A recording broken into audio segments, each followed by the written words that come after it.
መድኃኒታችን ኢየሱስ ክርስቶስ መንግስት መግባት በምልአት ይሰጣችኋል። ምን ካረግን? ከላይ የነበሩትን ነገሮች ምን ካረግን? ከፈጸምን፣ ፍቅር ካለን፣ ትሁት ከሆንን፣ ለእግዚአብሔር ከተገዛን። ስለዚህ እነዛ ነገሮች ወደ ምን የሚመሩ ናቸው? ወደ መንግስተ ሰማያት፣ ወደ እግዚአብሔር መንግስት፣ ወደ ዘላለማዊ ህይወት የምንገባበት ነውና እንዲሁ ወደ ዘላለሙ ወደ ጌታችን መድኃኒታችን ወደ ኢየሱስ ክርስቶስ መንግስት መግባት በምላት ይሰጣችኋል። እነዚህ እኮ ይሰጣችኋል እየተባሉ ያሉ ሰዎች እኮ ይሰጣችኋል ተብለው እየተነገራቸው ያሉ እነዚህ ሰዎች ያመኑ ናቸው። ያመኑ የተቀበሉ ጌታን የተከተሉ ናቸው። ስለዚህ ወደ መንግስተ ሰማያት ምን ትላላችሁ? ትገባላችሁ። ካልሆነስ አይገቡማ። ፍቅር ከሌለ፣ መውደድ ከሌለ፣ መዋደድ ከሌለ፣ መከባበር ከሌለ፣ አንድነት ከሌለ፣ ከላይ ተጠቀሱስ በንጽህና በትዕግስት እግዚአብሔርን ማምለክን የማያውቁ ከሆነ፣ በወንድማማችነት ፍቅር የማይጨምሩ ከሆነ እነዚህ ነገሮች እናንተን ምን ይሏቸዋል? ያስፈርድባቸዋል። ካደረገስ ግን ዘላለማዊ ህይወት አለን። ከዛ ወዲያ ከቁጥር 12 ጀምሮ እስከ 15 ድረስ ባለው ስንመለከት ከቁጥር 12 ጀምሮ እስከ 15 ድረስ ቅዱስ ጴጥሮስ የጻፈውን ስንመለከተው እንደዚህ ይላል። ስለዚህ ሞትን ስለማሰብ አሁን ስለ መኖር ከነገረን በኋላ አንድ ክርስቲያን መኖርን ብቻ ሳይሆን ይህን ባደርግ እሞታለሁ ማለት እንዳለበት ይነግረናል። ሞትን ስለማሰብ ስለዚህም እነዚህን ነገሮች ምንም ብታውቁ በእናንተ ዘንድ ባለ እውነት ምንም ብትጸኑ ስለ እነዚህ ዘውትር አሳስባችሁ ዘንድ ቸል አልልም። ዘውትር ምን እላችሁ ዘንድ አሳስባችሁ ዘንድ ምን አልልም? ቸል አልልም። ዘውትር ማሰብ አለብን። ምን እንደምንሞት፣ ሟች እንደሆነ፣ ሞት እንደሚያገኘን። ምን አይነት ሞት? ለእኔስ በዚህ ሥጋዬ ሳለሁ በማሳሰብ አነቃቃችሁ ዘንድ የሚገባኝ ይመስለኛል። ጌታችን ኢየሱስ ክርስቶስ እንደነገረኝ ከእናንተ መለየቴ ፈጥኖ እንደሚሆን አውቃለሁና ምን እላለሁ? ፈጥኖ መለየቴ እንደሚመጣ ምን እላለሁ? አውቃለሁና። ማን እንደነገረኝ? ጌታችን ኢየሱስ ክርስቶስ። ስለዚህ ሞታቸውን ቀድሞ አያውቁም እንዴ? ውስን አይደሉ እንዴ? ሰው እንዴት የነገውን ያውቃል? ፍጡር አይደሉ እንዴ? ፍጡር ሆኖ እንዴት ነገ እንደሚሞት ያውቃል? በምን ተረዳው? ሁሉ ነገር ለሰው ስለ ነገ ባናውቅም ስለ ሁሉ ነገር ግን እናውቅ ዘንድ ጌታችን ኢየሱስ ክርስቶስ ለሁላችን እውቀት እስከሰጠን ድረስ ከሰውነት ደረጃ ላቅ ያሉ ተአምራት ሊደረጉ ይችላሉ። አሁን ይህንን ሰው እንዴት ይረዳል? ነገ እንደሚሞት እንዴት ያውቃል ሲባል ሰው በሰውነቱ አያውቅ። እግዚአብሔር ከፈቀደ ግን አይሆንም የተባሉ ነገሮች ይሆናሉና ስለዚህ ቅዱስ ጴጥሮስ ስለነዚህ ነገሮች ምንም ብታውቁ ሞት እንዳለ፣ መለየት እንዳለ፣ ፍርድ እንዳለ፣ ከእግዚአብሔር ጋር መሆን መንግስቱን እንደሚያስወርስ ምንም ያህል ብታውቁ በእናንተ ዘንድ ባለ እውነት ምንም ብትጸኑ። በእናንተ ዘንድ ያለው እምነት ማለት በእምነት የጸኑ እንኳን ቢሆኑ እነዚህ ሰዎች ያላመኑ አይደሉም የሚሰበኩት፣ ያመኑ ናቸው እየተነገራቸው ያለው። ዛሬ ልክ እንደመጣው በእምነቱ በጸጋው ድናለሁ። አባቴ ምንም ብትሰራ በቃ ድነትን አያጠፋብን። አባቴ በቃ እዛ አለ ያማልድሃል። እሱ ካሚለ ምን ይላል? አንተ እንደፈለክ እንትን በል 3 4 5 6 7 ይዘግባ ችግር የለው እንደፈለክ ነው።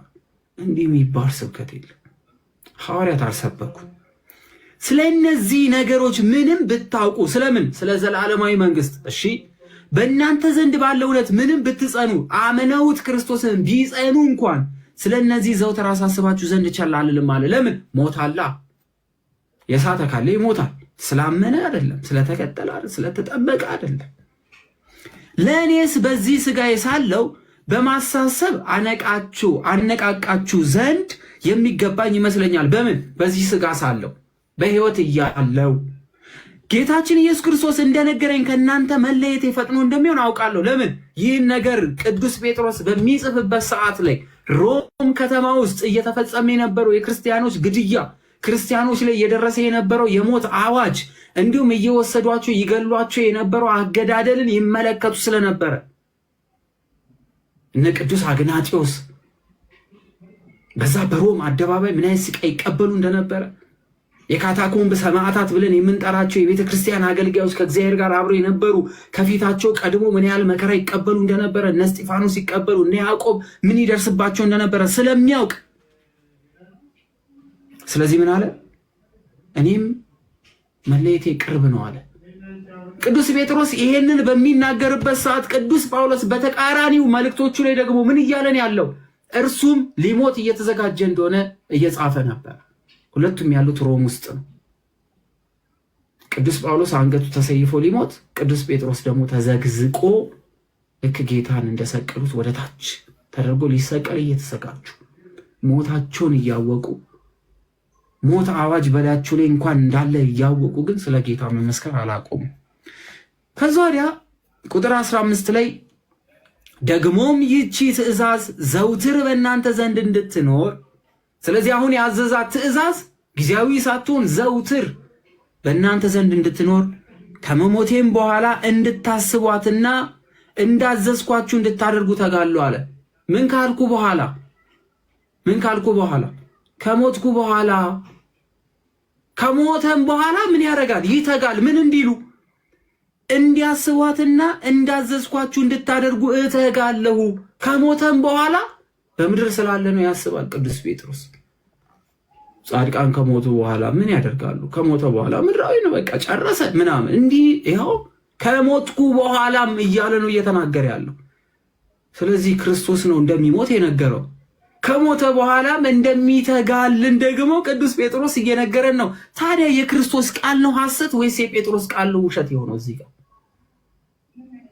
ስለዚህ ቅዱስ ጴጥሮስ ምንም ቢተጉ ምንም ጽናት ቢኖራቸው ሞትን እንዲያስቧትና ዘላለም ማየት እንዲያገኙ አስቀድሞ ይነግራቸዋል። በተለይ ደግሞ የጸኑም ቢሆኑ እውነትም ከነርሱ ጋር ብትሆን የክርስቶስ ቃልም ከነርሱ ጋር ብትኖርም ነገር ግን ይህንን የመውደቅ ነገር እንዳያገኛቸውና ጊዜያዊ የሆነ ደስታ ውስጥ እንዳይገቡ ማስጠንቀቂያ ይጽፍላቸዋል። ከሞቴም በኋላ እንድታስቧትና እንዳዘዝኳችሁ እንድታደርጉ እተጋለሁ በማለት ቅዱስ ጴጥሮስ ከሞትም በኋላ እንዲበቁለትና እንዲተጉ እንደሚጸና እንመለከታለን ማለት ነው።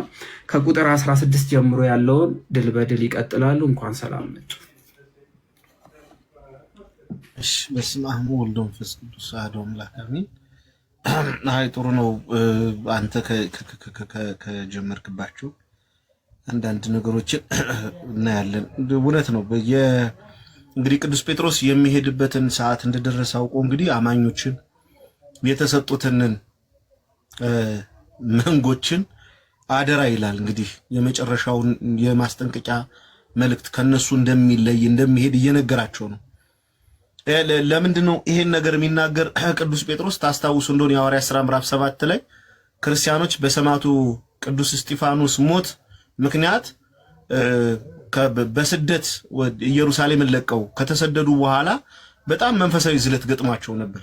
በተለይ በቃ መሪያቸው መካሪያቸው የሆነው በተለይ ቅዱስ እስጢፋኖስ ከነሱ ጎን ሆኖ አብሮ በቅርበት የሚከታተላቸው እሱ ደግሞ ሲያርፍ አንድያውን ከበደባቸው፣ ችግሮችም ሲደራረቡባቸው ብዙዎች በተለይ የቀደመውን ሕይወት ናፍቀው ኦሪቱም ኦሪታዊነቱን አረማዊም ወደ አረማዊነቱ ለመሄድ በቃ ያንን መናፈቅ ጀምረው ነበር እና ቅዱስ ጴጥሮስ ይህን ነገር በተለይ መከራ እንደሚመጣ መከራው ደግሞ ክርስቶስ አስቀድሞ እንደነገራቸው እየገለጠ ካጸናቸው በኋላ አሁን እኔ ደግሞ ለህር ነው እያላቸው ነው።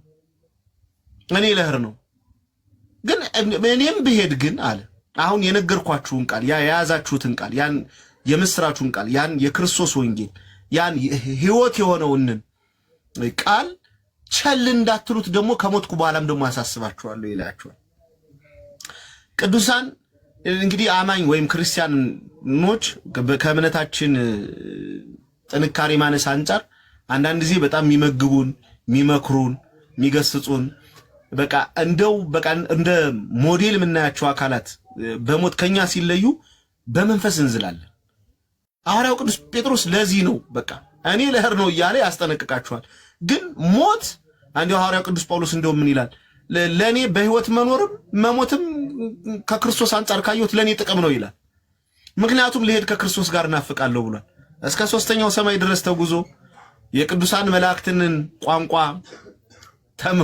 ሰምቶ ተነጋግሮ የመጣ ነው። እንግዲህ የቅዱሳን መላእክት እንግዲህ ራማን ኢዮርን ኤረርን ተመልክቶ እነዚህ ከተሞች እጅግ የሚገርሙና የሚያስደንቁ ከሆነማ እንግዲህማ ከክርስቶስ ጋር ለመኖር ደግሞ ወደሱ ሲሄድማ እንዴት ይበልጥ አያምር እንዴት ይበልጥ ደስ ያሰኝ በማለት ከክርስቶስ ጋር ለመኖር ይናፍቃል እና ይናፍቁታል። ያን ነው ደግሞ እዚህ ያለው አማኝ ደግሞ ያሳዝናቸዋል። ለዛ ነው ቅዱስ ጴጥሮስ ሊሄድ ነው እያለ የሚነግራቸው። ቅዱስ ጳውሎስ እንደውም ጢሞቴዎስን ራሱን እኮ እንደዚህ ይለዋል። ሁለተኛ ጢሞቴዎስ ምዕራፍ 4 ቁጥር 6 ስትሄዱ በመስዋዕት እንደሚደረግ የኔ ሕይወት ይሰዋልና የሚሄድበት ጊዜ ደርሷል ይለዋል ጢሞቴዎስን። ማለት ጢሞቴዎስ ምክንያቱም ቅዱስ ጳውሎስ መምህሩ ነው፣ ደቀ መዝሙሩ ነው ደግሞ ጢሞቴዎስ ለጳውሎስ። ስለዚህ ጳውሎስ የሆነ ጉዳት ቢደርስበት ጢሞቴዎስ ደግሞ የመንፈስ ዝለት እንዳይገጥመው እንዳይደክም ከዛ ሕይወት ዝቅ እንዳይል ደግሞ በቃ እሄዳለሁ የምሰዋበት ጊዜ ደርሷል ይለዋል። ቅዱስ ጴጥሮስም እያለ ያለው ይህንን በቃ ሊሄድ ነው። ግን እስከሄድኩ በኋላ ደግሞ እናንተ የነገርኳችሁን ቃል ደግሞ ቸል እንዳትሉት ከሄድኩ በኋላም ደግሞ ይህን ነገር ሁልጊዜ እንድታስቡትና በሕይወታችሁ እንድታመላልሱት እንድትኖሩበት ያንን እያሳሰብኩ ተጋለሁ፣ ሙቼም ቢሆን አልተዋችሁም እያለ እኮ ነው። ደግሞ አሟሟቱን እኮ ነግሮታል። አዳምሻ ታስታውስ እንደሆን የዮሐንስ ወንጌል ምዕራፍ 21 ላይ ስትሄድ ስለ ዮሐንስ ሲናገር ከኔ ጋር ቢሄድስ ምን ገዶኝ ምናምን ነገር ሲለው እንዴ ጌታ ሆይ አይሞትም እንዴ ዮሐንስ ብሎት በሕይወት ቢኖርስ ምን አገባህ ብሎ አለውና እሱን ግን ምን አለ እውነቱን እልሃለሁ አንተ ጎልማሳ ሳለህ ወገብህን በገዛ ራስህ ታጥቀው ወደምትሄድበት ትሄድ ነበር። ነገር ግን በሸመገልክ ጊዜ አለና እጆችህን ትዘረጋለህ፣ ሌላው ያስታጥቅሃል፣ ወደማትወደውም ይወስድሃል። በምን አይነት ሞት እንደሚሞት እግዚአብሔርን የሚያከብር ዘንድ እንዳለው ሲያመለክት ይህን አለ። ይህን ብሎም ተከተለኛል ይላል እና ቅዱስ ጴጥሮስ የሚያርፍበትን የሚሞትበትን ሰዓት እንደደረሰ አውቆ ግን አማኞችን ደግሞ ዝም ብሎ መተው አልፈልግም። ለዛ ነው ብሞት እንኳን ከናንተ ጋር ነኝ እያለ ያለው። አሁን የዚህ የመናፍቁን ዓለም አይታችሁ ከሆነ እንዴ ሰው ከሞተ በኋላ አይሰማም አይለማም ይላል። እንዴ ማንም ይሰማ ማንም ያደምጥህ፣ ስላንተ ማንም ይተጋ፣ ስላንተ ማንም ይደክም ይላል። በጣም ይገርማል። ታስታውሱ እንደሆነ የማቴዎስ ወንጌል ምዕራፍ 17 ላይ ጌታ መድኃኔዓለም ኢየሱስ ክርስቶስ እንግዲህ በዚህ በጣም በሚገርም ሁኔታ የተቀደሰ ተራራ ተብሎ ታቦር ተራራ ተገልጧል። ኢየሱስ ክርስቶስ ብርሃነ መለኮቱን ወይም ደግሞ አምላክነቱን የገለጠበት ቦታ ነው። ሌላ ቦታ አልገለጠም ሳይሆን በቃ በግልጥ ለሶስቱ ሐዋርያት የሚስጥር ሐዋርያት ለሚባሉት ለቅዱስ ጴጥሮስ፣ ለቅዱስ ዮሐንስ፣ ለቅዱስ ያዕቆብ የገለጠበት ቦታ ነው። ግን ከሱ ጋር የሚነጋገሩ ደግሞ ሁለት አካል ደግሞ የብሉይ ኪዳን መጥተዋል። አንዱ ኤልያስ ነው፣ አንደኛው ሙሴ ነው። ሙሴ እንግዲህ እንደምታውቁትኝ የሞተ ነው፣ በናባው ተራራ የተቀበረ ነው። ግንስ ከሞተ በኋላ ኢየሱስ ክርስቶስን ወይም እግዚአብሔርን ማየት ፈልጎ ነበር፣ ጠይቆት ነበር። ዘጸአት ላይ ሄዶ ክብርህን አሳየኝና ይበቃል ብሎት፣ አይ አንተ እኔን ሙሴ ሆይ ፊቴን አይቶ ሚድን የለም፣ እኔ ግን በሰንጣቃው ዓለት ላይ አልፋለሁ፣ አንተ ጀርባዬን ትመለከታለህ፣ ያን ጊዜ እኔ እንደሆንኩ ታውቃለህ ብሎ ነግሮታል። ሙሴ በሰንጣቃው ዓለት ላይ እንደዚህ እግዚአብሔር ሲያልፍ ምናምን ያየው ነገር የለም። ግንስ ምንድነው በአዲስ ኪዳን የሰውን ስጋ ተዋህዶ የሚመጣውን አካላዊ ቃል ኢየሱስ ክርስቶስን ያን ጊዜ ስለሚያዩ ነው። እና ታስታውሱ እንደሆነ ኢየሱስ ክርስቶስ ብርሃነ መለኮቱን ገልጦ ልብሱ አጣቢ ሊያነጣው በጣም እስከሚደንቅ ድረስ ልብሱ ሁሉ በራ ነው የሚለው። አካሉ አይደለም ልብሱ ነው የበራው። በዚህ አካባቢ ያለው ሁሉ ዓለምን የበራቸው። ከዛስ ምን አለ ግን ደቀ መዛሙርቱ ከፍርሃት የተነሳ ነቅተው ሲመለከቱ ሁለት ሰዎች ከሱ ጋር ሲነጋገሩ ሰሙ። ማንና ማን? ኤልያስና ሙሴ። ሰሙን ያለ ሰሙ። ልብ በሉ ሰሙ። ሙሴ ሲናገር ኤልያስ ሲናገር፣ ኤልያስስ ግድ የለም በአካለ ስጋ ብሔረ ሕያዋን ያለ ብለን እንናገር። ሙሴ እኮ ሙቷል። ሙቶም ነፍሱ በሲኦል ነው የነበረው። እንግዲህ ስለዚህ ንግግር ወይም ደግሞ ቃልነት የነፍስ ባህሪ ነው ማለት ነው። ስለዚህ ቅዱሳን አባቶቻችን ከሞቱ በኋላም እንኳን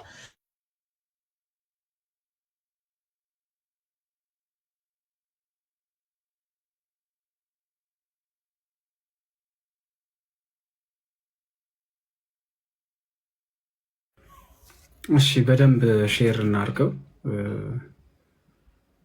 እናርገው ስትወጡ የመምህር ድል በድልን አካውንት ኮፒ ሊንክ አድርጉላችሁ። እሺ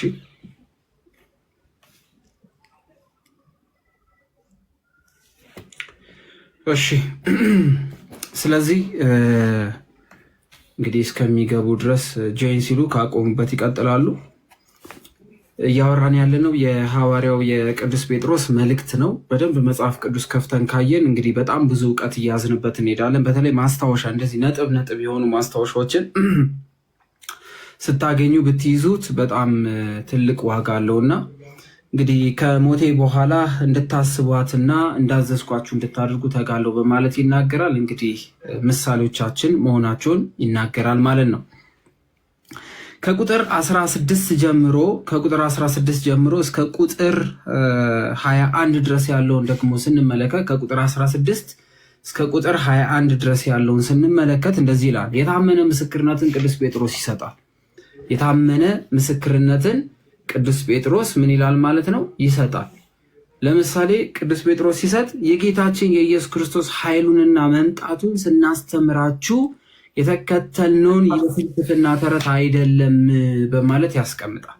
የፍልስፍና ተረት አይደለምና የእርሱን ገናናነት እኛ ራሳችን አይተን ነው እንጂ በማለት ይናገራል። ድል በድል መጥቷል። ይቀጥሉሽ።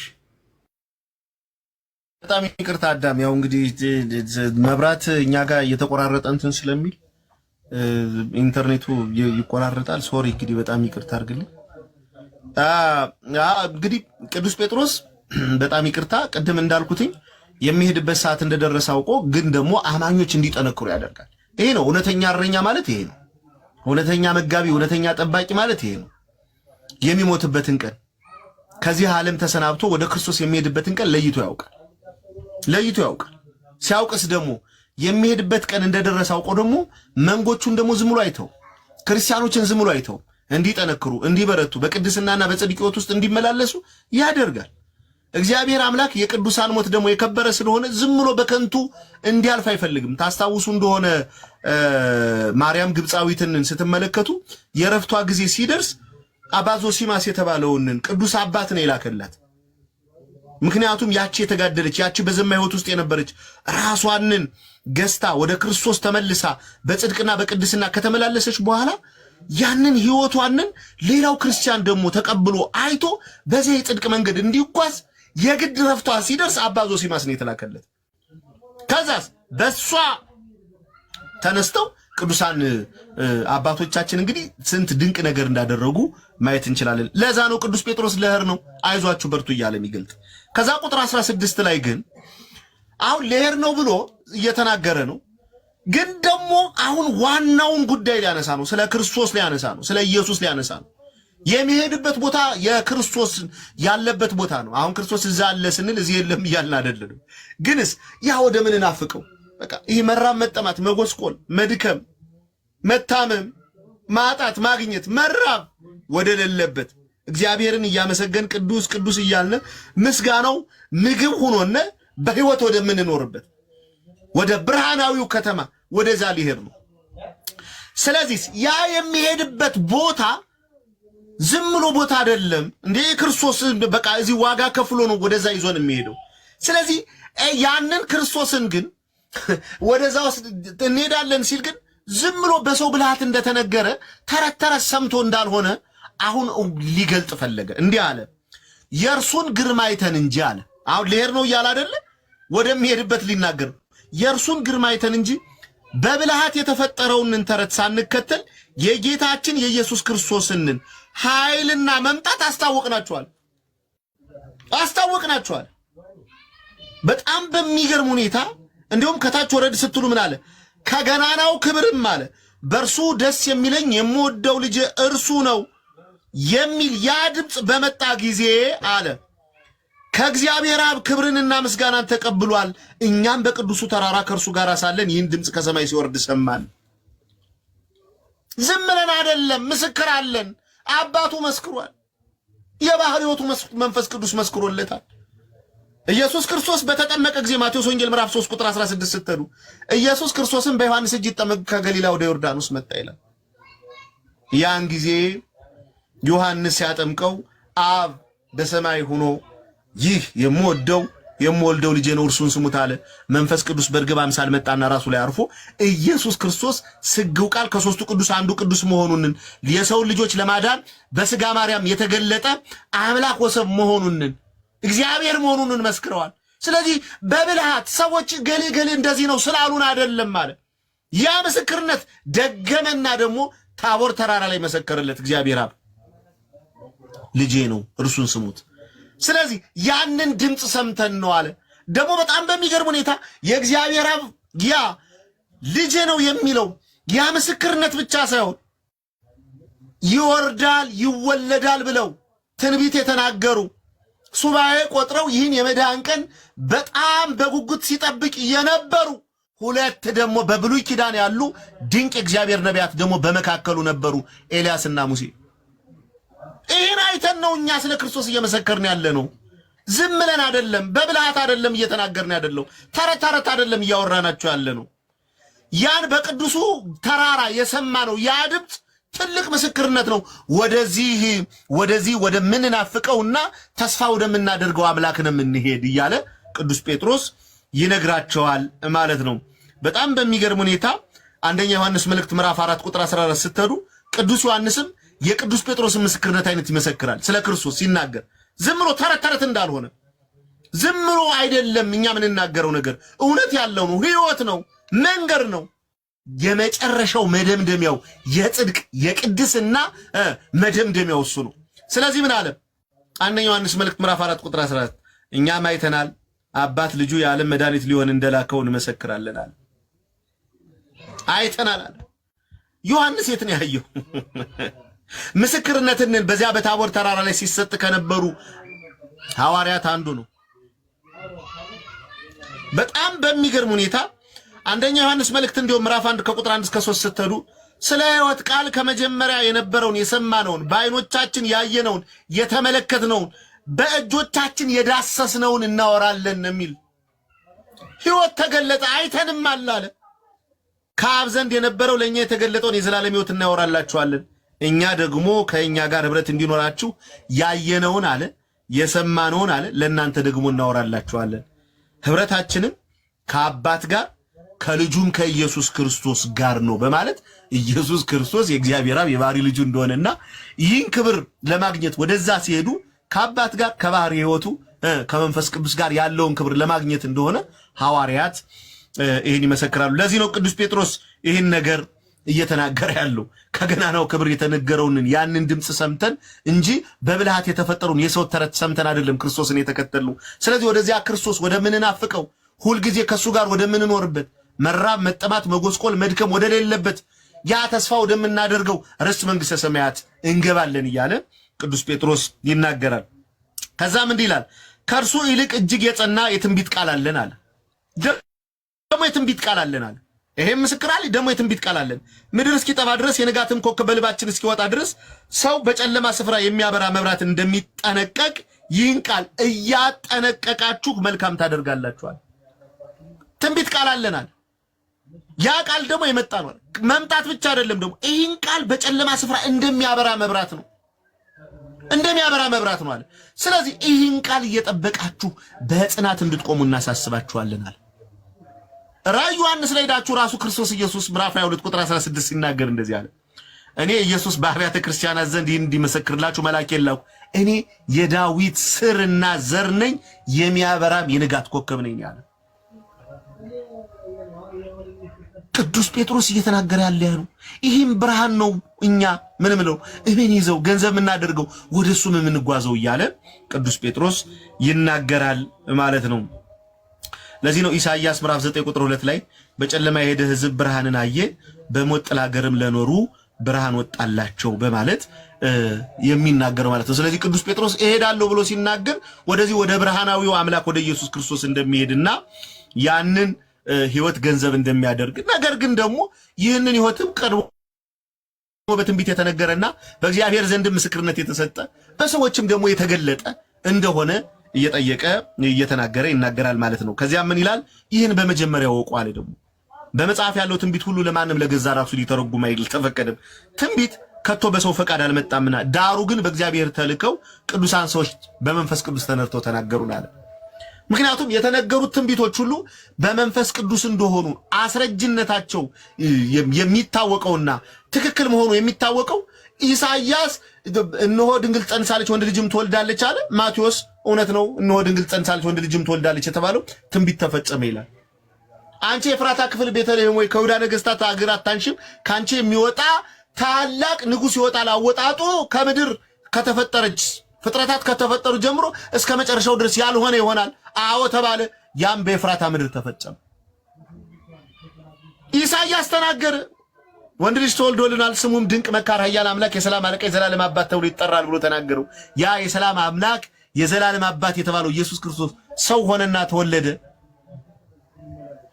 እግዚአብሔር በደላችንን ሁሉ ተሸክሞ እንደሚያስታርቀን እንደሚያድነን እንደሚማልደን ተናገረ። ኢሳይያስ ምዕራፍ 53 ከቁጥር 1 እስከ 12 በዕለተ ዓርብ ላይ ኢሳይያስ የተናገረው ነገር ተፈጸመልን። ስለዚህ ትንቢት ዝም ብሎ በሰው ፈቃድ የመጣ አይደለም። ዛሬ ላይ እንደምታዩት እንደምንመለከተው ማንም ተነስቶ ይናገራል። ባለፉት እንኳን 5 እና 6 ዓመታት በሀገራችን ውስጥ ያሉ ነቢያት ነን የሚሉ ሐሰተኛ ነቢያቶች የትንቢት ቃል ተናግረው ነበር። አንዱም አልተፈጸመም። አንዱም ማለት ነው።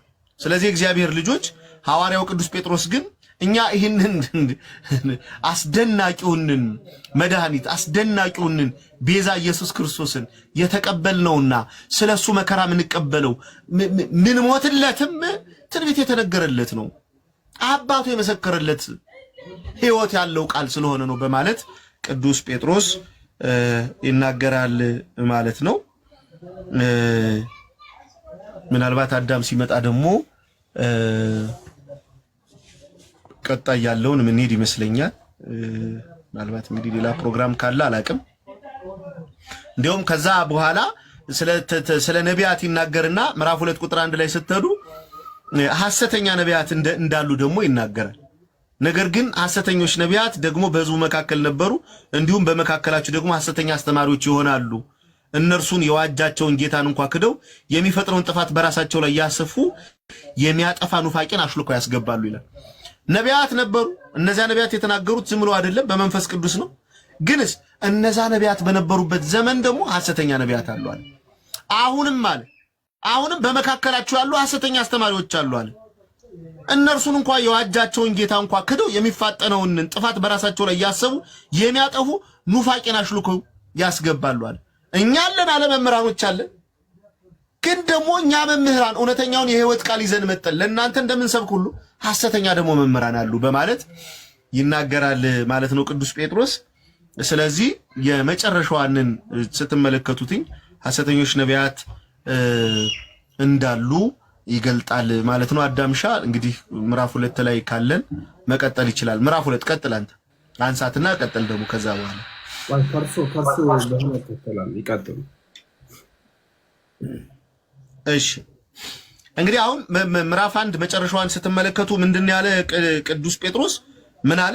ትንቢት ከቶ በሰው ፈቃድ አልመጣም፣ ዳሩ ግን በእግዚአብሔር ተልከው ቅዱሳን ሰዎች በመንፈስ ቅዱስ ተነርተው ነገሩን አለና ምዕራፍ 2 ላይ ቁጥር 1 ስንገባ ግን እንግዲህ እነዛ እውነተኛ ደጋግ ነቢያቶች እንደነበሩ ሁሉ ሐሰተኛ ነቢያቶች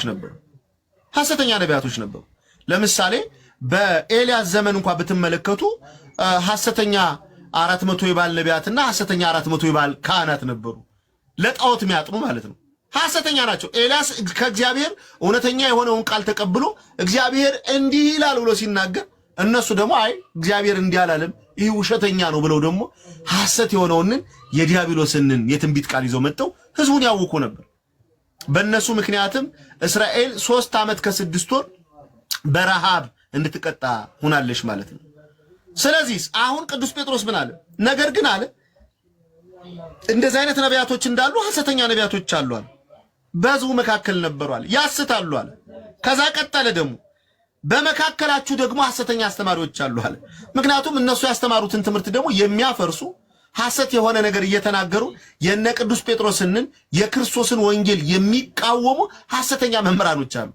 ስለዚህ በዚህ ዘመንም ሐሰተኛ መምህራኖች ሲመጡ ድሮም ቅዱሳን ነቢያት እውነተኞች ነቢያት እንደነበሩ ሐሰተኛ ነቢያቶችም እንደነበሩ ዛሬም ደግሞ መልካም መምህራን እያለን ግን ደግሞ ሐሰተኛ አስተማሪዎች ደግሞ ይመጣሉ አለ። እነዚህ ደግሞ የቤዣቸውን ያዳናቸውን ጌታ ምን ትልበል ትተዋል። ግን ስለራሳቸው ክብር ሲሉ የሚያጠፋ ኑፋቄ በመካከላቸው ያስገባሉአል። ከዛስ ብዙዎችን በመዳራታቸው ይከተሏቸዋል፣ በእነርሱ ጠርቅም የእውነት መንገድ ይሰደባል። እነዚህ ሰዎች ስጋዊ የሆነውን ነገር ከመንፈሳዊ ነገር ቀላቅለው በመሄድ የራሳቸውን ምቾት ብቻ የሚጠብቁ ይሄ አይሆንም ይሄ አይደረግም ብሎ ያለውን የእግዚአብሔርን ቃል ለራሳቸው ጥቅም ሲል ግን የሚሸርፉ ሰዎች ናቸው። ስለዚህ የራሳቸውን ፍላጎት የራሳቸውን ስሜት ከማርካት አንጻር እንጂ እግዚአብሔር ወደ ሰዎች የላከውን ያንን ቃል ቀጥታ ወስዶ ወደ ሰው ማድረስ አይደለም ዓላማቸው። የሚናገሩት ያ የእግዚአብሔር ቃል ምን ትርፍ ያመጣልናል፣ ምን እናገኝበታለን፣ ምን እንጠቀምበታለን ብለው አስበው ነው እንጂ የሚናገሩት ሰዎችን ወደ ጽድቅ የሚያመጣ ወደ ቅድስና የሚመልስ ከኃጢአት እንዲታጠቡ ለስጋው ደሙ እንዲቀርቡ የሚያደርግን የሕይወትን ቃል አይደለም የሚናገሩ። ሲናገሩ ከራሳቸው ጥቅም አንጻር ምን አገኛለሁ ምን እጠቀማለሁ ብለው አስበው ነው የሚናገሩት። በዚህ ዘመን እንዳሉ ሐሰተኛ መምህራን ማለት ነው። በራሳችን ቤት ውስጥ ነው፣ ግንስ ደግሞ የራሳችንን ደሞዝ እየበሉ ግን ምን ያደርጋሉ? ከሌላ ደግሞ የሚያገኙትን በድርጎ መልክ የሚያገኙትን ስጋዊ የሆነውን ፍትወታቸውን መዳራታቸውን የሚያረኩበትን ደግሞ ያን ጥቅም ለማግኘት ደግሞ በቤት ውስጥ ነው ሐሰተኛ የሆነውን ትምህርት ያስተምራሉ። ሐሰተኛ የሆነውን ትምህርት ያስተምራሉ። ስለዚህ ቅዱስ ጴጥሮስ ምን አለ? እውነተኛ ትምህርት አለ፣ ሐሰተኞች ደግሞ መምህራን አሉ ይልና ብዙዎችን በመዳራታቸው ይከተሏቸዋል፣ በእነርሱ ጠርቅ የእውነት መንገድ ይሰደባል ይልና ገንዘብን በመመኘት በተፈጠረ ነገር ይረቡባቸዋል፣ ፍርዳቸው ከጥንት ጀምሮ አይዘገይም፣ ጥፋታቸውም አያንቀላፋም በማለት እነዚህ እንግዲህ ሐሰተኛ አስተማሪዎች ቀንተው ለክርስቶስ ወንጌል የሚሮጡ የሚታገሉ ሳይሆን ከራስ ቅድም እንደተናገርኩ ከራሳቸው ጥቅም አንጻር ነው ወንጌል የሚናገሩት።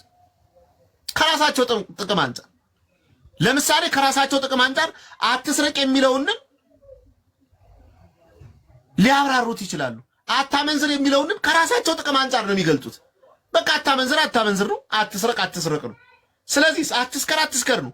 ግንስ ለነሱ ሲሆን ግን አታመንዝር ማለት ግን እንዲህ ማለት ነው ብለው ሐሰተኛ የሆነ ትምህርት እያመጡ ሌላ ሰዎችም በእነሱ ክፋት እንዲተባበሩ ያደርጋሉ በማለት ይገልጣል ማለት ነው።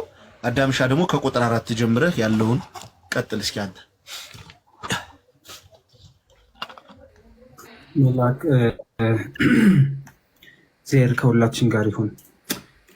ከዛዲያ ቅዱስ ጴጥሮስ የሚያነሳው ሐሳብ ጠንከር ያለ ነው። በተለይ የእሁድ ቀን የፍጥረት ስነ ፍጥረት ሲጀምር እሁድ ቀን ስለሳቱት መላእክቶች ያነሳል። እንደዚህ ይላል ቁጥር 4 ላይ እግዚአብሔር መላእክቱንስ እንኳን ቢሆን በድለው አራራላቸው። እግዚአብሔር መላእክቱስ ቢሆን በድለው አራራላቸው፣ የሚነድ እሳት ወዳለበት የደይን ስቃይ ጣላቸው እንጂ ሊኮነኑና በደይን ስቃይም ሊኖሩ አሳልፎ ሰጣቸው በማለት እግዚአብሔር አምላክ ይህን እንዳደረገ ይናገራል። ማን ማለት ነው? ቅዱስ ጴጥሮስ ይናገራል። ለቀደሙ ሰዎችም አላዘነላቸው፣ አስቀድሞ ለነበሩ ሰዎችም አላዘነላቸው። ነገር ግን እውነትን ይሰብክ ዘንድ እውነትን ከጠበቃት ከኖህ ጋር 8 ነፍስን አተረፈ። በኃጢአተኞች ሰዎች ዓለም ላይ የጥፋት ውሃ መጣባቸው። በኃጢአተኞች ሰዎች የተነሳ በዓለም ላይ መጣ የጥፋት ውሃ መጣ። ግን ሙሉ ሰው ላይ አልጨከነም፣ 8 ግን አተረፈ። የሰዶምና የጎሞራ ሀገሮችንም አቃጠላቸው፣ ገለባበጣቸው፣ እንዲሁ ቀጣቸው። ለኋለኛው ዘመን ኃጢአት ምሳሌ ያደረጋቸው።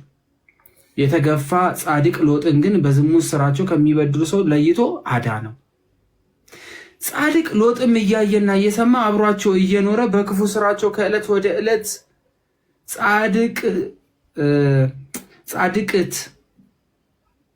ጻድቅነት ነፍሱን ያስጨንቋት ነበረ። እንግዲህ እነሆ እግዚአብሔር ጻድቃን ከመከራ እንደሚያድናቸው ያውቃል፣ ኃጥአንን ግን ለፍርድ ቀን ለስቃይ ይጠብቃቸዋል በማለት ይናገራል።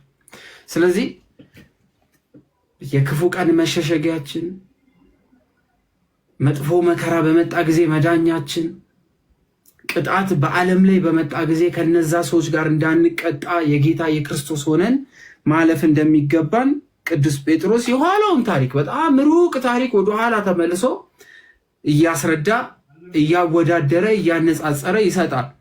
ሎጥን ሲያድነው ከነሙሉ ቤተሰቦቹ ዓለም ሁሉ ጠፍቶ ነበር።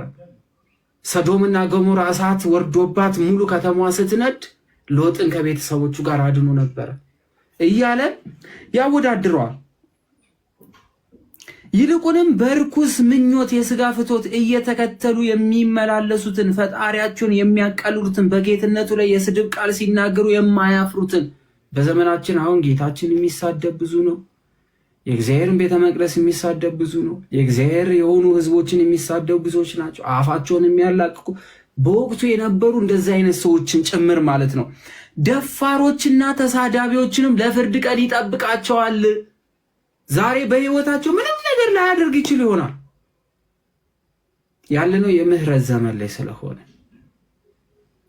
በተናገሩት ቃል ግን ፍርድ ያገኙ ዘንድ ምን አለ ቅዱስ ጴጥሮስ? ለፍርድ ቀን ግን ምን ይላቸዋል? ይጠብቃቸዋል። ነገር ግን መላእክት በኃይልና በብርታት ከእነርሱ ይልቅ ምንም ቢበልጡ በጌታ ፊት በእነርሱ ላይ የስድብን ፍርድ አያመጡም አለ። በእነሱ ዘንድ ምንን አያመጡም? የስድብን ፍርድ አያመጡም። ይህንን ድል በድል በደንብ ቢያብራሩላችሁ ደስ ይለኛል። ከዚ ወዲያ ብንቀጥል። አይ መቀጠሉ ጥሩ ነው። አሁን ይሄ የስድብን ቃል የሚለው መላእክት ዳሩ ግን መላእክት በኃይል ብርታት ከእርሱ ይልቅ በሚበልጥ በጌታ ፊት በእነርሱ የስድብን ፍርድ አያመጡም ሲል ምን ማለቱ ነው? ማለት ከሳሹ ነው እንኳ ቢቀርቡ ተሰሚነት የላቸውም እያለ ነው። እነዚህ የወደቁ መላእክትን ታስታውሱ እንደሆነ የይሁዳ መልእክት ምዕራፍ 1 ቁጥር 9 ላይ የመላእክት አለቃ ቅዱስ ሚካኤል ከዲያብሎስ ጋር በተከራከረ ጊዜ ስለ ሙሴ ሥጋ ጌታ ይገሥጽህ አለው እንጂ የስድብን ነገር ሊናገሩ አልደፈረም ነበር ነው የሚለው። በዛ ሰዓት ላይ እንኳን የወደቁት መላእክት እንኳን ለመከራከር ወይም ደግሞ ቃላቸው እንኳን ለማሰማት የሚችሉበት እድል የላቸውም። ይወድቃሉ፣ ይጣላሉ። እና እንግዲህ በዘላለም ቅጣት ከጣላቸው ተመልከት እንግዲህ እኛ ደግሞ በክርስቶስ ደም ድነን ጸድቀን ታጥበን ተቀድሰን ያለን ሰዎች ማለት ነው። ምናልባት ይህን ቅዱሱን ደም ብናክፋፋ እንዴት የበለጠ ቅጣት አይደርስብን ይላል ቅዱስ ጴጥሮስ። እንዴት አይደርስብን ይላል። ስለዚህ እነዚህ ቅዱሳን መላእክት ምንም ቀድመው በክብር የተፈጠሩ ቢሆኑ በትዕቢታቸውና ለነሱ ያልተፈቀደውን ያልሆነውን ነገር በመመኘታቸው ከዚያ ክብር ተለይተው እንዲወድቁና በዘላለም ጥፋት እንዲቀጡ ሆኗል። እንደውም በጣም በሚገርም ሁኔታ ይህን ነገር በጣም ቅዱስ ይሁዳም ይናገርለታል። በተለይ በሎጥ ዘመን ላይ የነበረውን ጥፋት አንስቶ ማለት ነው። ደግሞ እነዛን ደግሞ ቀጧል ይላል። ሰዎችን ለዘላለም ጥፋት ይላቸዋል፣ አጥፍቷቸዋል ይላል። ስለዚህ አሁን ቅዱስ ጴጥሮስ እየተናገረ ያለው ምንድን ነው? የሚናገሩት የሕይወትን ቃል ያክፋፋ፣ የገፋ፣ የጣለ አልቀበልም ያለ ሰው ምናልባት መጨረሻው የሚሆነው እንደነዚህ እንደወደቁ መላእክትና በኃጢአታቸው ምክንያት እንደተቀጡ ሰዎች ትሆናላችሁ እያለ ነው እየተናገረ ያለው ቅዱስ ጴጥሮስ። ትጠፋላችሁ ነው። አንዴ ድኛለሁ፣ ጸድቄያለሁ በክርስቶስ ኢየሱስ፣ በቃ ከዚህ በኋላ ምንም ነገር የለብኝም፣ መርገም ተሽሯል፣ ኃጢአቴ ተሰቅሎልኛል ብለህ በክፋትና በበደል ብትመላለስ ይህ ጥፋት ኋላ ብድር ሆኖ በሰማይ ዋጋህን ታገኛለህ እያለ ነው ቅዱስ ጴጥሮስ። ይህንን ይናገራል ማለት ነው። ከዛ እንግዲህ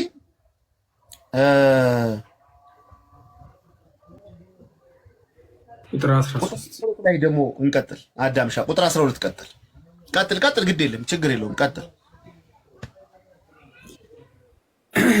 እንግዲህ ከቁጥር 12 እነዚህንም ለጥፋት እንደተፈጠሩ አእምሮ እንደሌላቸው እንስሳት ናቸው። እንግዲህ ቅዱስ ጳውሎስ እግዚአብሔር አምላክን ባላወቁት ቁጥር ለማይረባ አእምሮ ተላልፎ እንደተሰጡ ይናገራልና እንደ እንስሳት ባህሪ ያላቸው ይሄ እንትን በቃ እጅግ የከፋ እንስሳት እንኳን ከሚያደርጉት ነገር የባሰ ነገር እንደሚያደርጉ ያስቀምጣል። እዛኛው ላይ ስንመለከት መዳራትን ወንድ ከሆነ ሴት ከሴት እንግዲህ በጣም ቅዱስ ጳውሎስ ስለ እንደነዚህ አይነት ሰዎች በደንብ አድርጎ አስቀምጦታል የሮሜ መልእክቱ ላይ። ስለዚህ እንስሳት ናቸው፣ ጥፋታቸውን ለማምጣት የማያውቁትን ይሳደባሉና በጥፋታቸው የዓመፅ ዋጋ ይቀበላሉ። በቀመጥ ተድላ ማድረግን አሳምረው ይዘዋታል፣ እየሳሱም ይበላሉ። የማይጠግቡ ርኩሳን ናቸው፣ በፍቅራቸው ይሸነጋገላሉ። አሁን በቃ እንደዚህ አይነት ነገሮች ያለባቸውን ሰዎችና እንደዚህ አይነት ነገር እየተፈጸሙባቸው ያሉትን ስፍራዎች ማሰብ በቂያችን ነው። አሁን ምን እየተፈጸረ እንደሆነ በደንብ ካሰብነው ቦታዎቹን ማወቅ እንችላለን። አሁን ከምን አይነት ህዝቦች ጋር እየተባበርን ወይም ከምን አይነት ሰዎች ጋር እየተባበርን እንደሆነ መለያችን ያስቀመጠልን ቅዱስ ጴጥሮስ። በተለይ ድል በድል ሶሻል ሚዲያ ላይ አብረን የምንውል ሰዎች አሁን በቻናሎች በተለያዩ ነገሮች አብረን የምንውል ሰዎች እነዚህ ነገሮች ለይተን ማወቅ ያለብን ይመስለኛል። እንግዲህ የሞት ፍርድ ነው። ለመላእክቱ ያላዘነውን አኔት ዲን የሆነ እሳት እየጠበቀ እንደሆነ ነግሮናል። ከምን አይነት ሰዎች ጋር ከተባበርን ከእንደነዚህ አይነት እያለ ነው ጴጥሮስ አሁን ሲዘረዝራቸው። መጀመሪያ ጥፋታቸውን ለማምጣት የማያውቁትን ይሳደባሉና፣ በቃ የማያውቁትን ነገር ሁሉ የሚሳደቡ ናቸው። በጥፋታቸው የአመፃን ዋጋ ይቀበላሉ። አመፀኞች ናቸው፣ የሚመለሱ አይደሉም። ቢመከሩ ቢዘከሩ ሰላም ያለበት ቦታ ላይ ተረጋግተው የሚቀበጡም አይደሉም። የአመፃ ዋጋ የሚቀበሉ ናቸው። በቀመጥ ተድላ ማድረግን አሳምረው ይዘዋታል። ይሄ የተድላ ህይወት፣ ጾም መጾም፣ መስገድ፣ ለእግዚአብሔር መገዛት፣ ስለ ጽድቅ ብሎ መሰደድን የሚጸየፉ ዓለማዊ የሆነ ድሎትን እጅግ አብዝተው የሚወዱ እየሳሱ ይበላሉ፣ የማይጠግቡ ርኩሳን ናቸው። በቃኝ የማይሉ ሁሉን ነገር ማግበስበስ የሚወዱ አይነት በፍቅራቸው ይሸነጋገላሉ። አስተውሎታላ እየሆነ አይደለ? አሁን በፍቅር መሸነጋገል የእውነት እኮ አይደለም። የዛሬ ሳምንት አብሮ የነበሩ የሚቀጥለው ሳምንት ላይ ካልገደልኩ ሲባባሉ እናያለን። የሚቀጥለው ሳምንት ሲታረቁ እናያለን። የሚቀጥለው ሳምንት ላይ አንዱ አንዱን ያማል፣ አንዱ ሌላኛውን ያማል። እንደዚህ አይነት ስሜት መልካቸው እንደሰሩ አድርገው በባልንጀሮቻቸው ይመካሉ። በእግዚአብሔር ሳይሆን በባልንጀሮቻቸው ላይ የሚመኩ ከጀርባቸው ባሉ ሰዎች ላይ በጣም የሚመኩ አይነት ሰዎች።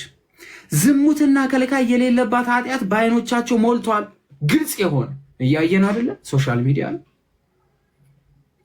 በደንብ እኮ አሁን እኮ በቃ ቅዱስ ጴጥሮስ እየነገረን ያለው ነገር እንዳለ እየተፈጸመ ያለ። አእምሮ የሌላቸው ሰዎች ነፍሳት ይታለላሉ። አእምሮ የሌላቸው ሰዎች፣ አእምሮ የሌላቸው ማስተዋል ማገናዘብ የተነገረውን ነገር ማስተዋል የከበዳቸው ሰዎች ከነዚህ ሰዎች ጋር አብሮ የሚታለሉ የሚጓዙ ናቸው። አብሮ ወደ እሳት የሚገቡ ስራቸው ቅሚያ ነው። የራሳቸው የሆነ ነገር ምንም ነገር የላቸው።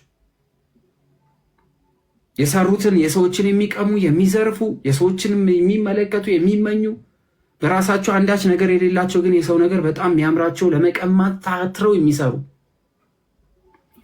ለልጆቻቸው መርገምን ያተርፋሉ። እነዚህ ሰዎች እነሱ ላይ የሆነ ነገር ባይመጣ በልጆቻቸው ላይ ግን መርገም ነው የሚመጣው። እንግዲህ ሲያወዳድረው አይተነው ከሆነ እንደነ ሰዶም የጥፋት ውሃ እንዳገኛቸው የኖህ ዘመን እንደነበሩት አይነት ሰዎች እጅግ ከባድ የሆነ መርገም ያተርፋሉ። የእውነት መንገድ ትተው ተሳሳቱ። ዛሬ የእውነት መንገድ ላይ ያሉ የሚመስለው ሰው ፈታ ለምን አንልባቸውም?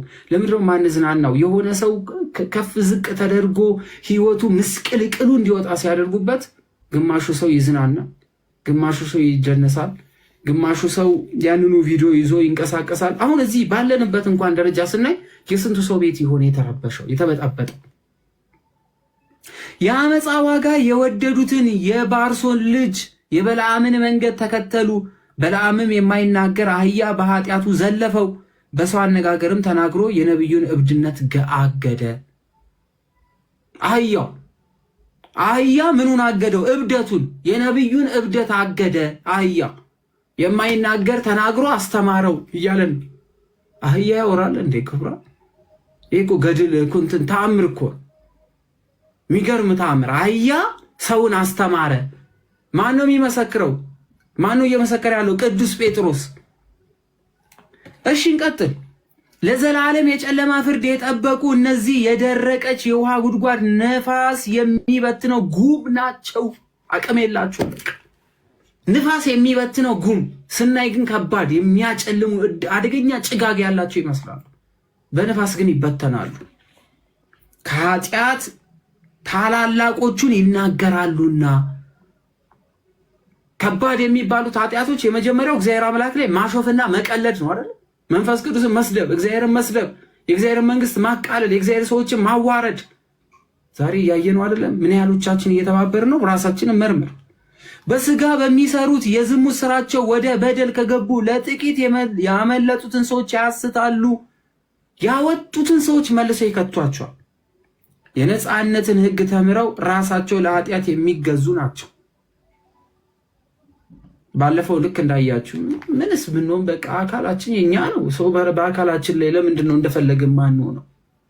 እንደዚህ አይነት ነገር ፕሮቴስታንቱም ኦርቶዶክሱ ሙስሊሙ ምንም ያምልክ በቃ ምን ችግር አለው ከተዋደድን ብንጋባ ምናምን የሚሉ በጣም ብዙ ተከታይ ያላቸው እቺ የእግዚአብሔርን የመንግስት አካሄድ የሚያቃልሉ አይነት ሰዎች ምን ችግር አለው? እኔ እና እሱ ከተዋደድን በአንድ ቤት ካደርን በገላችን አንድ ከሆነ ምን ችግር አለው? ሰው ሁሉ ለታዘዘለት ይገዛልና ጌታችን መድኃኒታችን ኢየሱስ ክርስቶስን በማወቅ ከዚህ ዓለም ኃጢአት ከተለዩ ነገር ግን እንደገና ተመልሰው ታስረው ከተገዙለት የኋለኛው በደላቸው ከፊተኛው የሚብስ ይሆንባቸዋል። ከፊተኛው ኃጢአት ይልቅ አሁን ድጋሜ የሚያደርጓት ይቺ በደል ግን የባሰች ናት። አውቀዋት ከተሰጣቸው ከከበረች ትእዛዝ ወደ ኋላ ከሚመለሱ ይልቅ የጽድቅን መንገድ ባላወቋት በተሻላቸው ነበር። አውቀዋት ወደ ኋላ ከሚመለሱ ይችን የጽድቅ መንገድ ባያውቋት ይሻል ነበረ። ምክንያቱስ ካወቁ በኋላ ያለው ቅጣት እጅግ ከባድ ስለሆነ ውሻ ወደ ትፋቱ ይመለሳል፣ ሪያም ታጥባ ለመንከባለል ወደ ጭቃ ትመለሳለች እንደሚባል እውነተኛ ምሳሌዎች ሆኖባቸዋል በማለት ይናገራል። ድል በድል ይቀጥሉ። እግዚአብሔር ይስጥልኝ።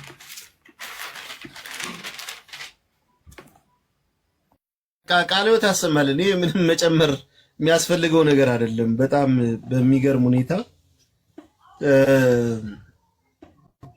እንግዲህ ይሄ የትምህርቱ ዓላማ ዋናው ነገር ምንድነው ካላችሁ ይሄ አሁን ቅዱስ ጴጥሮስ የመጨረሻዋን ነገር ስትመለከቱ ቁጥር 1 ላይ አውቀው ከተሰጣቸው ከቅድስት ትእዛዝ ከሚመለሱ የጽድቅን መንገድ ባላወቋት በተሻላቸው ነበርና ሲል ምን ማለቱ ነው?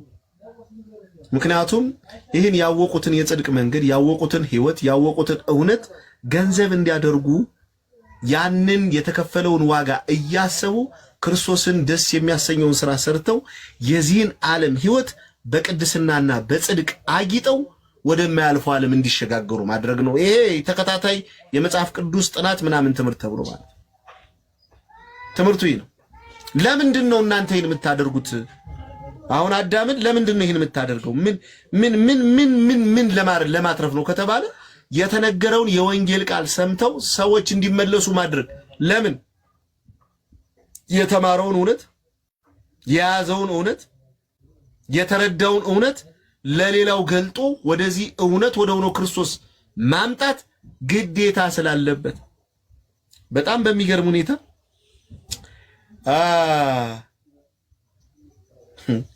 አንተ እግዚአብሔር ካህን ሆይ ይለዋል። ይሄ ትንቢተ ሕዝቅኤል ምዕራፍ 18 ቁጥር 20 ጀምረን ስንመለከት አንተ እግዚአብሔር ካህን ሆይ ኃጢአተኛ ይላል ከኃጢአቱ ተመልሶ በሕይወት እንዲኖር ባታደርገውና በኃጢአቱ ቢሞት አለው ደሙን ከእጅ ይፈልጓሉ አለው።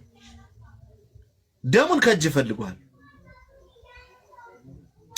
ነገር ግን አስተምረኸው ወይም ደግሞ ያንን የጽድቅ መንገድ የቅድስና ሕይወት ሰጠኸው ግን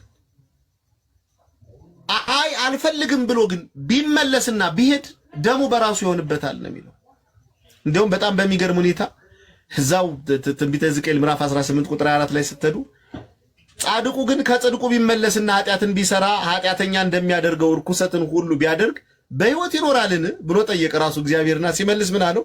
የሰራት ጽድቅ ሁሉ አትታሰብለትም፣ ባደረገው አመጽና በሰራት ኃጢአት በዛች ይሞታል ነው ያለው። ሰምታችኋል እያልኩ ያለሁት ዓላማው ግቡ ምንድነው ከተባለ የትምህርቱ ዓላማ ያችን ያወቃትን የተረዳትን እውነት ይዞ መቀጠል ነው እንጂ አይ አንድ ያውቃለሁ ጸድቄያለሁ ድኛለሁ ከዚህ በኋላ አያስፈልገኝም ዘና ፈታ ላለው ካልክ አለ በሰራህ ኃጢአት ትሞትበታለህ አለቀህም እያለ ነው። ስለዚህ ቅዱስ ጴጥሮስ እኔ ዳር ነው ግን ደግሞ መሄዴ እኔ ከክርስቶስ ጋር ለመኖር የምናፍቀው ነው። ይህን እውነት ገንዘብ አድርጌያለሁ ኑሬዋለሁ። ይህ ጻድቅ የሆነው ፈራጅ ኢየሱስ ክርስቶስ ያን ጊዜ ለኔ ያስረክባል እንዳለ ቅዱስ ጳውሎስ እሱም እንደሚሰጠው አምኗል። ግንስ ደግሞ የሰበከላቸውን ወንጌል ገንዘብ አድርገው በእውነትና በሕይወት ቢመላለሱ ሊያገኙት የሚችለውን ጽድቅ እየገለጠ ነገር ግን ያወቁትን ጽድቅ ደግሞ ቢያክፋፉና ቢጥሉት ደግሞ ሊቀጡበት እንደሚችሉ እየተናገረ ቅዱስ ጴጥሮስ ያስጠነቅቃል ማለት ነው። ውሻ ወደ ጥፋቱ እንደው ድል በድል አሁን አንዳንድ ጥያቄ ልጠይቆትና የትምህርቱን ዓላማን በዛው እንድንረዳ አሁን ረዥም ጊዜ ሆነን አይደለ? ለ8 ወር ያህል ነው እንግዲህ ተከታታይ ትምህርት እየተማርን ያለ ነው። ረዥም ጊዜ ነው፣ ቀላል ጊዜ አይደለም። እዚህ ጋር ደርሰናል።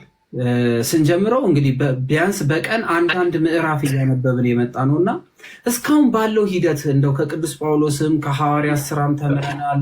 የቅዱስ ጳውሎስ ሙሉ መልእክታቶችን አይተናል። አሁን ደግሞ የቅዱስ ጴጥሮስን የመጀመሪያውንም ሁለተኛውንም መልእክት እያየን ነው። ይህ ሁሉ ትምህርት እየተማርን እንደው አሁን እርሶ እግዚአብሔር ፊት አሁን ብንቆም ያለ ነቀፌታ የምንቆምበት ምግባር አለን ወይ? ሁላችንም አሁን እንደው ያለ ነቀፌታ ለመቆም አሁን ቅዱስ ጴጥሮስ እያስጠነቀቀን ነው። ቅዱስ ጳውሎስ እያስጠነቀቀን ነው። የሚጠብቀን ሞት በጣም አደገኛ ሞት እንዳለም ይነግረናል። በዛው ተቃራኒ ደግሞ ይቺ የምናገኛት የእግዚአብሔር መንግስት በምን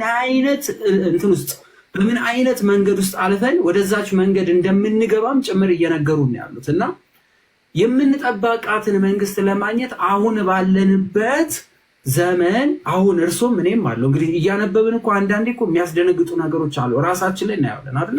የእግዚአብሔር ቃል ራስን መውቀሻ ነው። ልክ እያነበብነው እዚህ ፓርት ላይ የሆነ ነገር ጉድለት እንዳለብኝ ያውቀዋል። ያን ጉድለት እንዴት እንምላ? እንዴት ሳርገን ወደ እግዚአብሔር መንግስት ለመግባት እንሞክር እስኪ። አይ ጥሩ ነው። እኔ ጌታ መድኃኒዓለም ኢየሱስ ክርስቶስ ባስተማረው ምሳሌ ትምህርት ነው ይህን የምናገረው። ጌታ መድኃኒዓለም ኢየሱስ ክርስቶስ ማቴዎስ ወንጌል ምዕራፍ 13 ቁጥር 24 ላይ እንዲህ የሚል ቃል አለ። ሌላ ምሳሌ ያቀረበላቸው እንዲህም አለ፣ መንግስተ ሰማያት በእርሻ መካከል ዘርን የዘራ ሰው ትመስላለች። ሰዎች ሲተኙ ግን ጠላት መጣና በስንዴው መካከል እንክርዳድን ዘራ። ስንዴው በቀለ፣ ባፈራ ጊዜ ግን እንክርዳዱ ደግሞ ያን ጊዜ ታየ። የባለቤቱ ባሮች ቀርበው ጌታ ሆይ መልካም ዘርንን በእርሻ ዘርተን አልነበረምን? እንክርዳዱስ ከወዴት ተገኘ አሉት። እርሱም ጠላቴን አደረገ አላቸው። ባሮችም እንግዲህ ሂደን ይህን እንድንለቅመው ትወዳለህን አሉት። እርሱ ግን እንክርዳዱን ስትለቅሙ አለ እንክርዳዱን ስትለቅሙ ስንዴውን ደግሞ ከእርሱ ጋር እንዳትነቁሉ አይሆኑም። ተዋቸው እስከ መከር ድረስ አብረው ይደጉ። በመከር ጊዜ አጫጆች እንክርዳዱን አስቀድማችሁ ልቀሙ፣ በእሳት ለማቃጠል በየኖዶ ሰሩ፣ ስንዴን ግን በጎተራው ክተቱ እላለሁ አለ። እንግዲህ በተቻለው አቅም የሰው ልጅ እዚህ ያለ ቲክቶክ ላይ ያለ ሊሆን ይችላል፣ ሌላ ቦታ ላይ ያለ ሊሆን መምህር ሊሆን ይችላል፣ እውነተኛ ያለውን የክርስቶስን ዘር ይዘራል። ይህን የተዘራውን ዘር ይዞ ሰው ደግሞ ልቡን በክርስቶስ ቃል አሳርፎ በዚያ የጽድቅ መንገድ ለመጓዝ ለመታተር፣ ለመሮጥ፣ ለመድከም በሚደክምበትና በሚወጣበት በሚወርድበት ጊዜ ደግሞ ጠላት ደግሞ ሌላ ዘር ይዘራል። ይህን ዘር አሁን ላይ እንንቀለው ብትል አትችልም። ለምን? ሌላውንም ልታጠፋ ትችላለህ። ቀስ እያደረክ እየከረከምክ እያረምክ እያስተካከልክ እስከ መከር ድረስ አብረው እንዲዘልቁ እንግዲህ እስከ ክርስቶስ ዳግም ምጽአት ድረስ ይህ ነገር ይቀጥላል። ምናልባት እኔ እናንተ ዛሬ መከሩ ሰራተኞች ነን ተብለን ወይም ደግሞ ራሳችን እንክርዳድ ወይም ደግሞ ራሳችን ስንዴዎች ነን ሊሆን ይችላል። በዚህ ትምህርት ውስጥ በዚህ አገልግሎት ውስጥ ግንስ የእርሻው ባለቤት ግን ይመጣል። ሲመጣ አጫጅ ነው የሚልክ። አጫጁ ሲመጣ የተዘራውን ዘር ለይቶ የተዘራውን እንክርዳድ ነቅሎ በእቶን እሳት እንዲያቃጥል የሚያደርገው። ስለዚህ ሰው በዚህ የወንጌል አገልግሎት ምን ትርፍ አገኘ? ሰዎች ራሳቸውን ይመርምሩ፣ ይዩ፣ ይወቁ። በእውነት እውነተኛው የወንጌል ዘር በእኔ ተዘርቷል ነው? አሁን ላይ እያሳየሁት ያለሁት ህይወት እየገለጥኩት ያለው ባህሪ በትክክል የተዘራውን ቃል የሚገልጥ ነው ወይ? በትክክል ክርስቶስን የሚያከብር ነው ወይ ብሎ ሰዎች ራሳቸውን ይወቁ። አገልግሎቱንም እያገለገልክ ነው። ትምህርቱ እየተማረ ነው፣ እየተገለጠ ነው። ግን ደግሞ አንተ በዘራኸው መልካም ዘር ልክ ጠላት ደግሞ ያንተን እጥፍ ደግሞ እንክርዳድ እንደሚዘራ እንዳትረሳ። አንተ ማመንዘር ኖርማል ነው ብሎ የሚያስተምር ሰው አንተ ደግሞ ማመንዘር ኃጢአት ነው ብለህ ስትናገር ያን ቃል የሚቀበል ጆሮና ያኛውን የሚቀበል ጆሮ የሰማይና መሬት ልዩነት አለበት አዳም። ምክንያቱም ስጋ ነው፣ ስሜት ነው፣ ፈቃድ ነው። ጠላት ዲያብሎስ ቢመጣ በስጋ በስሜት ነው። ይህን ነገር ደግሞ ሰው ገዝቶታል። ስለዚህ በዚህ ነገር ላይ እንዳልከው እኔ እንደውም ጥሩ እየተሰራ ነው ብዬ ነው ማለት ነው። ይቅርታ አድርግልኝ አይደል እንደው ሰው ቢወድቅስ አሁን ለምሳሌ ድል በድል ብዙ ጊዜ ደጋግመን በህይወታችን ያጋጠመ ነገር ነው። ልክ የመጽሐፍ ቅዱስ ማንበብ ስንጀምር፣ ልክ መጽሐፍ ቅዱስ መረዳት ስንጀምር፣ ልክ መዝሙር ስናይ፣ መንፈሳዊ ፊልሞችን ስንመለከት፣ አብዝተን ቤተክርስቲያን በምንሄድበት ሰዓት ላይ መንፈሳዊነታችን ከውስጣችን ፈንቅሎ እስከሚወጣ ድረስ በጣም በቃ ለ2 ሳምንታት ለ3 ሳምንታት በጣም ትልቅ ክርስቲያን እንሆንና ተመልሰን ወደኋላ እንወድቃለን። ከምን አንጻር ነው? ሰዎች ብዙ ጊዜ እኛ ሰዎች የምንባል እኔን ጨምሮ እንግዲህ በጣም ወደፊት ከተራመድን በኋላ ደግሞ ወደኋላ 2 ስቴፕ የምንሄደው ምን ስለሚጎለን ነው? ምን ስናደርግ እንደዚህ አይነት ህይወት ውስጥ እንዳንገባ ምንድነው ማድረግ ያለብን? ትናንትና ተጸይፈን የወጣነውን ነገር ድጋሚ መልሶ በሌላ አይነት መንገድ እዛው ቦታ ሲያገኘን ለእኛ መንገር የሚገባን ነገር ምንድነው? ብዙ ጊዜ በቃ እኔ አልችልም፣ በቃ እኔ መንፈሳዊ መሆን ከባድ ነው ለእኔ፣ እኔ በቃ ህይወቴ በቃ ይሄ ማለት ነው፣ ከእንግዲህ ወደ ቤተክርስቲያን የሚሄደው ለምንድን ነው ምናምን ብለን በጣም ከራሳችን ጋር እንጋጫለን። እና እኔም ጨምሮ ብዙ ወንድሞች እህቶች የሚያደርጉት ነገር ነው፣ ግጭት ከራስ ጋር በቃ እጅ መስጠት ነገር ደረጃ እንደርሳለን። እንዴት ነው ይሄ ነገር የሚፈጠረው? ለምንድን ነው በዛው በጀመርነው ኃይል ማንጸናው? ለምን ወደኋላ የምንመለሰው? አዎ እንደነገርኩ እኮ ነግሬሃለሁ እኮ ይኸውልህ፣ የሚዘራው እኮ የወንጌል ዘር እኮ በሰዎች ልቦና ውስጥ ቦታ አጡ አይደለም፣ ግን እሱ በተዘራበት በዚያ ልቦና ውስጥ ላይ የሚዘራው እንክርዳድ ግን ሰዎችን የሚያሸንፍና የሚረታ ሆኖ ነው የሚለው። እርግጥ ነው እንናገራለን፣ እርግጥ ነው እንመሰክራለን፣ እርግጥ ነው እንሰብካለን። በጣም በሚገርም ሁኔታ አሁን እኔ ይቅርታ አድርግልኝ፣ እኔ ለራሴ ብትነግረኝ አሁን እኔ ብትጠይቀኝ እንደው ድሉ ወጥተህ ወንጌልን ከምትሰብክና ከምትመሰክር ይልቅ ብትማር የቱ ይሻላል ብትለኝ ብማር ይሻለኛል ነው። ለምን የምናገረውን ያንን የህይወት ቃል በህይወት መኖር ካልቻልኩ ለሰሚዎቹ መሰናክል ነው መሆንባት። ታስታውስ እንደሆነ ሁለተኛ ጢሞቴዎስ ምዕራፍ 4 ቁጥር 7 ጀምረን ስናነብ ቅዱስ ጳውሎስ የሚናገረው ነገር አለ። በጣም ያስጠነቅቀው ነበር። በጣም ያስጠነቅቋል። ምንድነው የሚለው? ይህን እዘዝና አስተምር ይለውና በቃል በኑሮ በፍቅር በእምነት በንጽህና ለሚያምኑት ምሳሌውን እንጂ ማንም ታናሽነትን አይናቅም። በምንናገረው የወንጌል ቃል ምሳሌ ሆነን መታየት እስካልቻልን ድረስ አዳም በሰዎች ዘንድ ያ የዘራ ነው በልቦናቸው ላይ እንዲያርፍ ያደረግነው የወንጌል ቃል ሰዎችን ከመለወጥ ይልቅ እንዲወድቁ ሊያደርግ ይችላል። ለምን ቀራት ደግሞ የወደቀው አካል ነው። አሁን እኮ እሺ፣ አሁን ለሰዎች ብቻ አይደለም። ለምሳሌ በጣም በቁ የምንላቸው ጥሩ የሚያስተምሩ ሰዎች ይወድቃሉ ነው አይደለ? መውደቅ አለ። አዎ፣ እነዚህ ሰዎች ሲወድቁ እንግዲህ ልክ አሁን በተለይ አባታችን በረከታቸው በእኛ ላይ ይደር አቡነ ሽኖዳ የሚሉት ነገር አለ። የዲያብሎስ ውጊያዎቹና ፈተናዎቹ በሚለው ላይ መጀመሪያ እንዳናስተውል ወይም ደግሞ እየሰራን ያለነውን ኃጢአት እንዳናስተውል ካደረገ በኋላ ከተገበርነው በኋላ ደግሞ የሰራነው ኃጢአት ትናንትና ካስተማርነው ትምህርት ጋር አገናኝቶ ወቀሳ የማምጣት ወይ ድጋሜ እንዳንነሳ እዛው ሰብሮ የማጭቅየት ስራ ይሰራል የሚል ነገር አንብቤያለሁና እንደዚህ አይነት ነገር አሁን ለምሳሌ ብዙዎች የሚጠፉበት በጣም የወደድናቸው ሰዎች በጣም ያከበርናቸው ሰዎች እንግዲህ ነገም እኛም የኛም ይወድ ሊሆን ይችላል። እግዚአብሔር አምላክ ያውቃል። ከእንደዚህ አይነት ነገር እንዲጠብቀን እግዚአብሔር አምላክ ያግዘን ይርዳን። ሰውነን ወዳቂ መሆናችን የታወቀ ነው። ጽናት ከእግዚአብሔር ዘንድ ነው የምናገኘው። እግዚአብሔርን ተስፋ እናደርጋለን። ግን እንደነዚህ እንደው አሁን ለምሳሌ በጣም እየታዩ የነበሩ በጣም አቅም አላቸው የምንላቸው ሰዎች ሲወድቁ መመለስ የሚከብዳቸው ለምንድን ነው? በቃ እችን ነገር ልናገርና እኔ ልጨርስ። ለምንድን መሰለህ? የመጀመሪያው ነገር ጠላት ዲያብሎስ የመጀመሪያው ነገር አንደኛው ነገር ተስፋ ማስቆረጥ ነው። ተስፋ ማስቆረጥ የመጀመሪያው ትልቁ ኳሊቲው ተስፋ ማስቆረጥ ነው። ተስፋ በሚያስቆርጥ ሁኔታ ውስጥ ግን እንድትገባ ግን ለማድረግ ግን መጀመሪያ ላይ ተጠራጣሪ እንድትሆን ያደርጋል። ለምሳሌ በወደቅንበት ኃጢአት በበደልንበት ኃጢአት ሂደን ወደ እግዚአብሔር ቤት በካህኑ ፊት ንስሐ ገብተን በክርስቶስ ስጋና ደም ታጥበን ተቀድሰን ንጽህናን ገንዘብ እንዳናደርግ ተጠራጣሪ ያደርገናል። ለምሳሌ የሆነ ኃጢአት ብትሰራ ወይ ባለትዳር ልትሆን ትችላለህ፣ ወይ የሆነ ነገር